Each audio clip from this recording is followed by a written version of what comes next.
Assalamualaikum warahmatullahi wabarakatuh. Perkenalkan, nama saya Sarani dari kelas TIF 22E atau kelas R5 dengan NIM 2205111094. Di sini saya akan mempresentasikan tugas perancangan rangkaian logika kombinatorial. Tugas ini disusun untuk memenuhi tugas terstruktur mata kuliah sistem digital dosen pengampu yang terhormat Bapak Agus Isa Martinus MT. Yang pertama ada pengertian sistem atau rangkaian digital sistem. Secara umum, sistem adalah satu kesatuan dari komponen-komponen penyusun yang saling bekerja sama untuk mencapai tujuan yang sudah direncanakan. Sedangkan dalam bidang teknik digital, sistem diartikan sebagai satu kesatuan komponen yang mampu menghasilkan sinyal keluaran yang dikehendaki dari masukan sinyal yang diberikan kepadanya. Yang kedua, rangkaian digital atau rangkaian logika adalah kesatuan dari gerbang-gerbang logika yang membentuk suatu fungsi pemrosesan sinyal digital. Gerbang logika pada dasarnya adalah blok-blok penginti keras hardware yang dapat melakukan operasi AND, OR, dan NOT. Yang ketiga ada kata digital, berasal dari bahasa Yunani yaitu digitus yang berarti jari jemari. Manusia mempunyai dua tangan yang masing-masing tangan mempunyai 5 buah jari sehingga jumlah jari dari kedua tangan adalah 10. Angka 10 terdiri dari dua radiks yaitu 1 dan 0. Istilah digital digunakan untuk menggambarkan suatu keadaan bilangan yang terdiri dari angka 0 dan angka 1 atau keadaan on dan off. Yang terakhir, rangkaian kombinatorial yaitu rangkaian yang outputnya suatu saat hanya bergantung pada input pada saat itu. Kombinasi input yang sama akan selalu menghasilkan kombinasi output yang sama pula. Kemudian ada gerbang logika. Gerbang logika merupakan dasar pembentukan sistem digital. Gerbang logika beroperasi dengan bilangan biner, sehingga disebut juga gerbang logika biner yang sering ditemukan dalam rangkaian digital yang diimplementasikan secara elektronik dengan menggunakan diode atau transistor. Ada beberapa operasi-operasi dasar pada suatu rangkaian logika, dan untuk menunjukkan suatu perilaku dari operasi-operasi tersebut biasanya ditunjukkan dengan menggunakan suatu tabel kebenaran. Tabel kebenaran berisi statement yang hanya berisi yang satu benar yang dilambangkan dengan huruf T yang merupakan kependekan dari true atau bisa juga dilambangkan dengan angka 1. Yang kedua, salah yang dilambangkan dengan huruf F yang merupakan kependekan dari false atau juga dilambangkan dengan angka 0. Suatu fungsi logika adalah hubungan antara variabel biner pada masukan dan variabel biner pada keluaran dari suatu rangkaian digital yang mengikuti hukum aljabar boolean. Di dalam aljabar boolean, semua hubungan logika antara variabel-variabel biner dapat dijelaskan oleh tiga operasi logika dasar, yaitu 1. Operasi NOT negation, B. Operasi AND conjunction, C. Operasi OR disjunction. Operasi-operasi tersebut dijelaskan dalam 3 bentuk, yaitu tabel fungsi, tabel kebenaran yang menunjukkan keadaan semua variabel, masukan dan keluaran untuk setiap kemungkinan. Yang kedua adalah simbol rangkaian untuk menjelaskan rangkaian digital. Yang ketiga, persamaan fungsi logika. Macam-macam gerbang logika dan fungsinya. Yang pertama ada operasi logika NOT. Fungsi NOT adalah fungsi logika yang membalik sebuah variabel biner. Misalnya jika masukannya adalah 0 maka keluarannya adalah 1. Contohnya seperti ini, dan ini simbol rangkaiannya. Yang kedua, operasi logika AND. Operasi AND menghubungkan dua atau lebih variabel masukan mulai A, B, dan satu variabel keluaran Q. Variabel keluaran akan bernilai logika 1 hanya jika semua masukannya bernilai 1. Contoh tabel kebenarannya, dan ini simbol rangkaiannya. Yang ketiga ada operasi logika OR. Operasi OR juga menghubungkan dua atau lebih variabel masukan mulai dari A, B, dan seterusnya, dan satu variabel keluaran Q. Variabel keluaran akan bernilai logika 0 hanya jika semua masukannya bernilai 0. Ini contoh tabel kebenaran, dan ini simbol rangkaiannya. Yang keempat ada operasi logika NAND. Operasi NAND merupakan kombinasi dua buah logika dasar AND dan NOT. Masukan terdiri dari dua atau lebih variabel mulai dari A, B, dan seterusnya, dan satu variabel keluaran Q. Variabel keluaran akan bernilai logika 0 hanya jika semua masukannya bernilai 1. Ini contoh tabel kebenaran, dan ini simbol rangkaiannya. Yang kelima ada operasi logika NOR. Operasi NOR merupakan kombinasi dua buah operasi logika OR dan NOT. Masukan terdiri dari dua atau lebih variabel mulai dari A, B, dan seterusnya, dan satu variabel keluaran Q. Variabel keluaran akan bernilai logika 1 hanya jika semua masukannya bernilai 0. Yang kelima ada operasi logika NOR. Operasi NOR merupakan kombinasi dua buah operasi logika OR dan NOT. Masukan terdiri dari dua atau lebih variabel mulai dari A, B, dan seterusnya, dan satu variabel keluaran Q. Variabel keluaran akan bernilai logika 1 hanya jika semua masukan bernilai 0. Jadi kalau inputnya 00 itu baru 1. Nah, selainnya itu salah. Ini untuk tabel kebenarannya dan ini untuk simbol rangkaiannya. Yang keenam ada operasi logika XOR, operasi eksklusif OR atau biasa disebut dengan XOR menghubungkan dua masukan variabel A dan B beserta memiliki satu variabel keluaran Q. Variabel keluaran akan bernilai logika 1 jika satu dari dua variabel masukan bernilai 1, tetapi jika sekaligus keduanya. Gitu. Jadi kalau misalnya inputnya 00, hasilnya 0. Jika 01 atau 10 itu maka hasilnya 1. Ini untuk tabel kebenarannya dan ini untuk simbol rangkaiannya. Yang terakhir yaitu ada operasi logika XNOR. Operasi eksklusif NOT OR atau biasa disebut dengan XNOR menghubungkan dua masukan variabel A dan B beserta memiliki satu variabel keluaran Q. Variabel keluaran akan bernilai logika 1 jika kedua variabel masukan bernilai sama. Selain dari itu, variabel logika bernilai 0.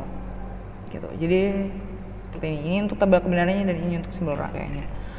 Selanjutnya yaitu adalah Kernow map atau key map. Kernow map atau lebih dikenal dengan istilah key map merupakan metode grafis untuk menyederhanakan fungsi boolean. Metode ini ditemukan oleh Maurice Kernow pada tahun 1953 karena key map ini terbentuk atau tersusun dari kotak-kotak berbentuk bujur sangkar yang berisian. Setiap kotak mempresentasikan sebuah term. Langkah-langkah dalam menggunakan key map adalah sebagai berikut. Yang pertama, konversikan persamaan boolean yang diketahui ke dalam bentuk SOP atau POS menggunakan tabel kebenaran sebagai alat bantu. Kedua, gambarlah key map dengan rumus jumlah sel sama dengan 2 pangkat n. Yang ketiga, isi sel key map dengan nilai logika output dari tabel kebenaran pada langkah 1. Kemudian kelompokkan sel-sel bernilai logika output yang berdekatan dengan aturan, hanya yang berdekatan secara vertikal atau horizontal yang boleh dikelompokkan. Jumlah sel yang boleh dalam satu kelompok adalah 2, 4, 8, 16, dan seterusnya.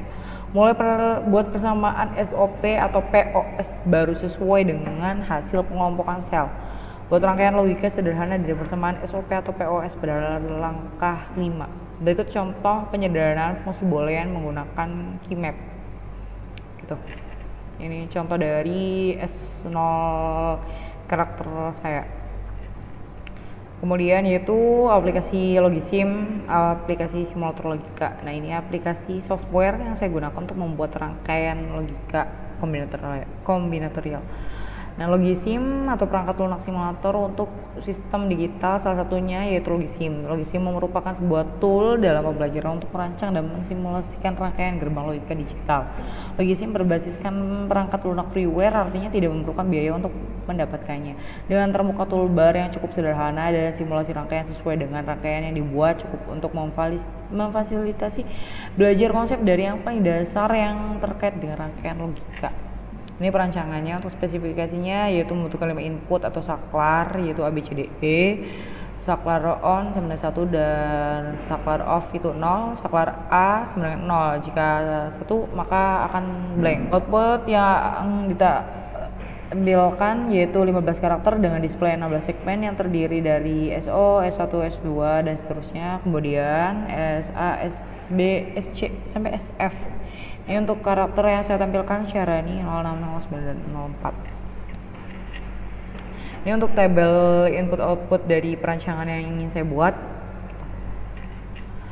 Nah, ini untuk ekspresi booleannya dari rancangan saya. Nah, penyederhanaan fungsi boolean. Gitu. Setelah mendapatkan ekspresi boolean gitu, kita juga bisa menyederhanakan ekspresi tersebut dengan menggunakan key map agar rancangan kita lebih sederhana lagi gitu. Berikut adalah tabel penyederhanaan fungsi atau ekspresi boolean dengan menggunakan key map dan ekspresi baru yang sudah disederhanakan. Ekspresi boolean SO gitu. Ini kan apa sih, BC-nya kan negasi-negasi, kemudian D-nya kan enggak gitu. Berarti kan 00, 11 gitu. Berarti adanya taruhnya di sini. Nah, kemudian ini BC-nya 01 01, berarti 0101 ada di sini, kemudian ada 0100 01, ini kan ada 01 0111 0111 ada di sini. Ini ada 1010 ada di sini. Ini ada 1100 1100 di sini. Ada 1110 di sini. Ada 1111. Berarti ada letaknya di sini. Dan ini untuk ini. Dan ini kelompokan gitu. Jadi karena ini kan berdekatan gitu. Ini bisa saling bisa dikelompokkan. Dan di Keymap juga itu ada aturan gitu. Jadi kalau misalnya ini berada di ujung-ujung itu bisa dikelompokkan gitu. Jadi seperti kertas yang terlipat gitu. Jika dilipat itu maka bisa menyatu gitu. Jadi ini bisa dikelompokkan gitu. Dan ini untuk keseluruhan. Dan untuk selanjutnya pun sama seperti itu gitu. Cuma ini saya hanya memberi contoh untuk SO saja, S0 saja. Kemudian hasil penyederhanaan fungsi boolean menggunakan Keymap. Nah, ekspresi boolean saya dan ini penyederhanaannya yang sudah saya buat menggunakan Keymap gitu. Jadinya seperti ini dan dia memang lebih sedikit gitu, lebih memudahkan juga. Ini untuk simulasi hasil rangkaian menggunakan software Logisim gitu. Ini untuk outputnya dan ini untuk saklar-saklarnya yang akan digunakan dan display yang ingin saya tampilkan gitu. Langsung aja ke rangkaiannya ya. Tuh. Untuk saklar 00001 itu akan memunculkan karakter S. Untuk saklar 00010 itu akan memunculkan karakter Y. Untuk saklar 00011 itu akan memunculkan karakter A. Untuk karakter 00100 itu akan memunculkan karakter H. Untuk saklar 00101 itu akan memunculkan karakter R. Untuk saklar 00110 itu akan memunculkan karakter A. Untuk 00111 akan memunculkan karakter N. Dan untuk 0100 itu akan memunculkan karakter I. Untuk saklar 01001 itu akan memunculkan karakter strip. Untuk saklar 01010 itu akan memunculkan karakter 0. Untuk saklar 01011 itu akan memunculkan karakter 6. Untuk saklar 01100 itu akan memunculkan karakter 0. Untuk saklar 01101 itu akan memunculkan karakter 9. Kemudian untuk saklar 01110 itu akan memunculkan karakter 0. Kemudian untuk saklar 01111 akan memunculkan karakter 4. Sudah selesai. Sekian untuk yang bisa saya jelaskan atau saya sampaikan mengenai tugas perancangan logika kombinatorial 16 segmen gitu. Terima kasih untuk atensinya. Mohon maaf bila masih banyak kekurangan. Wassalamualaikum warahmatullahi wabarakatuh.